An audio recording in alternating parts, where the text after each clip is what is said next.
শীতকাল এসে পড়েছে। আর এই শীতকালে যদি পিকনিক না খাওয়া হয় তাহলে কি শীতের মজাটা আসে বন্ধুরা? আর শীতের মজা নিতে আমরা তো পিকনিকের প্ল্যান করে ফেললাম। আর এই পিকনিকটা মানে হুটহাট করে প্ল্যান হয়েছিল।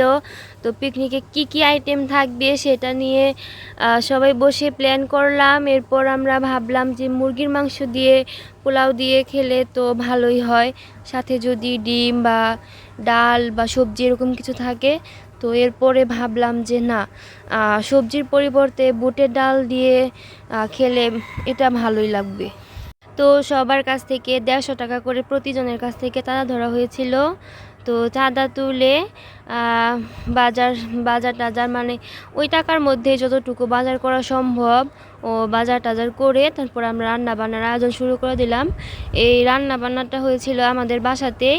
আমার বোন রান্না করছিল আর আমি এই ফাঁকে একটু ভিডিও করছিলাম, সাথে হেল্পও করছিলাম। এই তো ডিম ভুনা কিন্তু হয়ে গেছে। আর ডিম ভুনাটার রেসিপি তোমরা যারা চাও অবশ্যই কমেন্ট বক্সে কমেন্ট করবে। রান্না তো শেষ হলো, আর এখন রান্না করবে হচ্ছে মুরগির মাংস। মুরগির মাংসগুলো আগে থেকে কেটে সুন্দর করে ধুয়ে রাখা হয়েছিল। এরপর পালা হচ্ছে মুরগির মাংস রান্না করার। তো মুরগির মাংস রান্না করার জন্য যা যা মশলা লাগে সেই মশলাগুলোকে সুন্দর করে প্রথমে কষিয়ে নিতে হবে, আর তারপরে হচ্ছে এতে মুরগির মাংসগুলো দিতে হবে। এইভাবে মানে মুরগির মাংস রান্না করলে এটা খেতে খুব মজা লাগে। এইভাবে মুরগির মাংস রান্না করে দেখবেন বন্ধুরা। আর এই তো ওই পাতিলে কিন্তু বুটের ডাল রান্না হচ্ছিল, পাশের যে পাতিলটা, ওই পাতিলে বুটের ডাল রান্না হচ্ছিল। বুটের ডাল রান্না প্রায় শেষ, ওটা হচ্ছে এখন নামিয়ে নিবে। আর এই যে এখানে মুরগির মাংস রান্না করার জন্য মশলাগুলো সুন্দর করে কষিয়ে নিতে হবে। এরপর মুরগির মাংসগুলো দিয়ে ভালো করে আরেকটু ভালো করে কষিয়ে নিলেই মুরগির মাংস রান্না হয়ে যাবে। এভাবে অথেন্টিক স্টাইলে মুরগির মাংস রান্না আপনারা যারা পছন্দ করেন অথবা যারা এই যে এরকম রেসিপি চান তারা অবশ্যই কমেন্ট বক্সে কমেন্ট করে জানাবেন, আমি রেসিপিটি দিয়ে দিব। আমাদের রান্না করতে করতে একটু দেরি হয়ে গিয়েছিল, ওদিকে বাচ্চারা তো ক্ষুধায় কান্নাকাটি শুরু করে দিছিল। কিন্তু কি আর করার, এখন রান্না একটু দেরি হয়ে গেছে। তো রান্নায় দেরি হওয়ার জন্য বাচ্চাদেরকে ফোন দিয়ে বসায় রাখা হয়েছিল। তো ওরা বলছিল যে ওরা বক্স আনবে, সাউন্ড বক্স আনবে, এগুলা বাজাবে।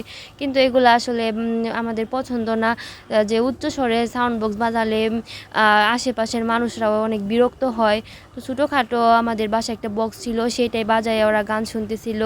তো এটার ভিডিওতে আমি দিই নাই। তো এই যে মুরগির মাংসগুলো কিন্তু এই যে এক এক করে কষায় দেওয়ার পরে এখানে দিয়ে দিতে হবে, আর আস্তে আস্তে নাড়তে হবে। আর ওদিকে ওই যে বড় পাতিলের মধ্যে ওখানে পোলাও রান্না করা হবে। তো অনেকজন মানুষের খাওয়া সেহেতু একটু বড় করে রান্না করা হচ্ছে। মাংসগুলো কষিয়ে এর মধ্যে যখন পানি দিয়ে দেওয়া হবে তখন এর কালারটা অন্যরকম আসবে। তো এই কড়াইটা ছোট হয়ে গেছিলো তাই পাতিল চেঞ্জ করে দেওয়া হয়েছে। আর এই তো পোলাও কিন্তু প্রায় অর্ধেক রান্না শেষ। এরপর পোলাওটা রান্না প্রায় পুরোপুরি শেষ, কিন্তু এই যে এখানে এই পোলাও রান্নাটাকে একটু দমে বসায় রাখতে হবে 5 থেকে 10 মিনিট। এরপরে ঢাকনা খুললে এটা পারফেক্টলি হয়ে যাবে। তো এই তো রান্না সব কমপ্লিট। এই যে ডিম ভুনা আর পাশে এই যে বুটের ডাল রান্না করা হয়েছিল ওটা ঢাইলা রাখা হয়েছে। এই তো মুরগির মাংসের ফাইনাল লুকটা দেখো, মুরগির মাংসটা দেখতে কত ইয়ামি লাগছে।